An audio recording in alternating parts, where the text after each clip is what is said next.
I've been trying to think of different things to make videos of for my YouTube channel and to share on my Facebook page, and I thought of quite a few little things to do with ESU decoders which customers probably don't know about, so I thought it'd be good to just put them all into one video. A lot of the things you might already know, but hopefully there's something in here which you learn from. So I'm not going to go through in any particular order, but one of the first things that I wanted to show you, all the decoders are the same basically, so well, all the micros are the same and all the standards like 21 and 8 pin decoders for example are the same. So the people sometimes say, can you load a class 20 onto a 8 pin instead of a 21 pin? So any sound can go onto any decoder, they all work in the same way. If you look at the decoders, the 21 pin has got the 21 pin socket at the end. It's also got a load of solder pads, so that'd be where the wires were soldered if it were an 8 pin decoder. And then if you look at an 8 pin decoder, you can see all the wires soldered along in the same place, but then you can also see where the 21 pin socket would have gone if it was a 21 pin decoder. So the 21 pin socket's not there. It's not like you can take the heat shrink off and use it as a 21 pin, but it's obviously made using the same like parts and circuit board. Another thing I often get asked with 8 pin decoders is what these two wires are. So I often remove them actually if I'm sending a decoder out to a customer, because I think they cause more confusion than it's necessarily worth, and 99% of people are not going to use them. But you have a pink and a light green, and you have a purple. Most people know about the purple because every 8 pin decoder tends to have one. That's auxiliary too, so that'd usually control something like cab lights. Obviously it doesn't go onto an 8 pin plug because it's the 9th wire, so there's nowhere for it, but they give you it as an extra just in case you need it. Most people don't. But then the green and the pink take it a step further. These control auxiliary 3 and 4, which might be things such as interior lighting. The models that need them tend to be 21 pin or Plux 22, so it's only if you're going to wire in extra lights yourself. Easiest way to get rid of them, just hold the decoder quite firmly and twist the wires and they just break off. You can do the same thing with speaker wires. So if you're taking off the speaker because your model's got a built-in speaker for example, instead of sort of heating it up and unsoldering them, just twist. I've been doing that for years and never had a problem. Breaks away really cleanly if that focuses. Because the other problem is if you cut them short, the insulation can slide off. You can end up with exposed wires. Because when it's short there's not enough for the insulation to grip onto. So this is the best way of doing it, I've found.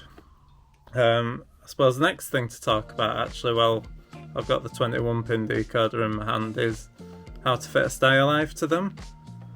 So fitting a Stylive to one of these Loksound decoders does mean that you're going to have to solder onto the decoder.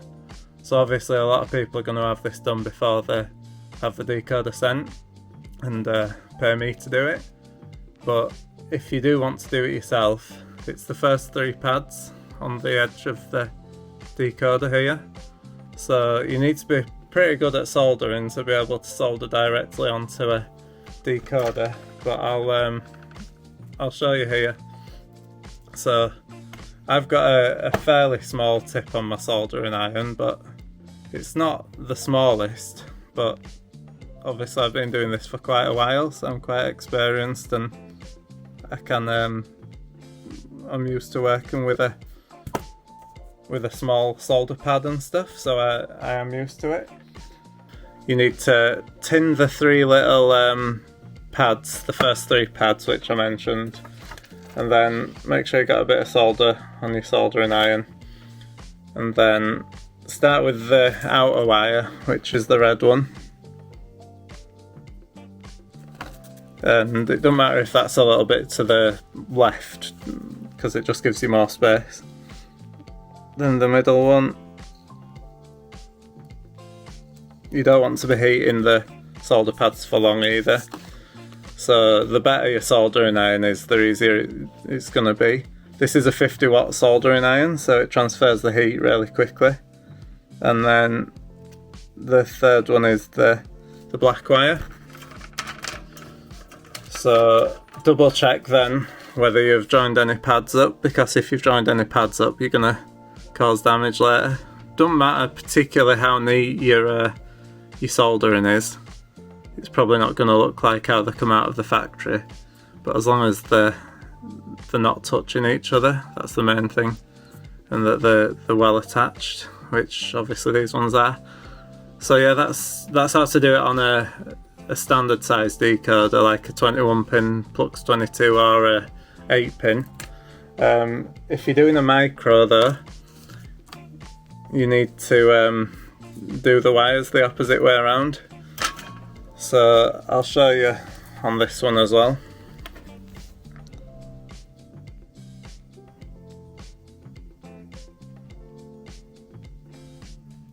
Definitely a bit harder when you're trying to film it at the same time. But yeah, just tin the pads first. For the purpose of this, I'm just going to quickly unsolder off the 21 pin so I can use the same stay alive. In this case, it's the black wire first. I don't know why the micro's different, it's just how it's ended up when they've designed it.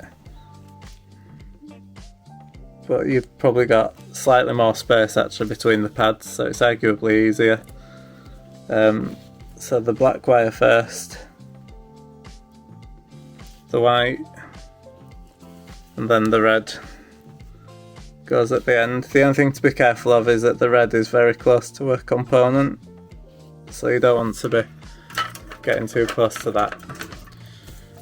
So if you look there, you can see how that's been soldered on. Also be aware, if you're using a stay alive, there will be some settings to change potentially. I have these linked on the website on the stay alive, so if you do order a stay alive, look at the description and there's a link to the instructions. I use these Tranomatic stay alives when I'm doing Loksound. They're a 3-wire stay alive. The third wire is quite important for Loksound. It is like a bypass wire, I think, for when it's programming, so it can program it as if there's not a stay alive connected. If you use a 2-wire stay alive, it won't let you program it with a lock programmer. It might let you change CVs with your controller, but if you're using any sort of computer program like the ESU software or think JMRI and things like that too, it won't let you unless you disconnect the stay alive. So if you can, always try and use a 3-wire. ESU makes some, and DCC Concepts, but I mainly use these Tranomatic ones because they're quite small. They fit in most models. So going back to what I said earlier, all the micro decoders are the same. So if you look at the 8 pin, it's an X18 decoder with a harness plugged into it and then wrapped in heat shrink. And then that's what it'd look like without the adapter. So hopefully you can see that. So that's just an X18 one. Another thing people don't really realise with these is that even though it's a ribbon cable, which some people don't like, some do, but a lot of people assume you can't hardwire with one of these. But one, they make a version of the decoder which is for hardwiring, where it just goes to bare wires. But if you happen to have one of these and want to hardwire, you've got all the solder pads here. So they're all labelled. You can see that the purple wire and the speaker wires are already soldered to it. But you can solder your own wires onto there. So you've got your track right, track left. You've got your motor ones on the top row, which are kind of hidden a little bit by where the speaker wires are. But yeah, you can just carefully cut away the plastic above that and then solder your wires directly onto it, which I've done quite a few times. It's often neater than using the one that's meant for hardwiring, that's got big long wires coming off it. And then you can just cut straight across the ribbon cable there with a nice sharp pair of scissors. If you do buy a decoder with the sugar cube speaker like this is the standard one that ESU supply. These contacts here are live, so if they touch anything metal and create a short, it'll blow the decoder, or at least the amplifier on the decoder, so you won't have any sound.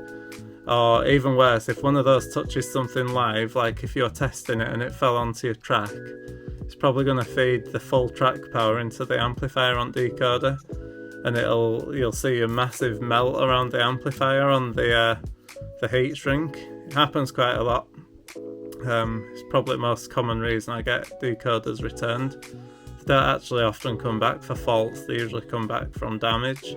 So that's just something to be conscious of. And if you are soldering a new speaker on, don't try and solder it directly to the decoder. Solder it onto the wires. So just cut through the wires with a pair of cutters or scissors, and then solder the new speaker onto there, and put some heat shrink like this around your joints, and then it'll be nice and safe and you won't create any shorts with anything. Hopefully people have found that useful. If there's anything that I've not mentioned which you'd like me to talk about in another video, leave a comment below and I'll think about doing a follow-up to this one.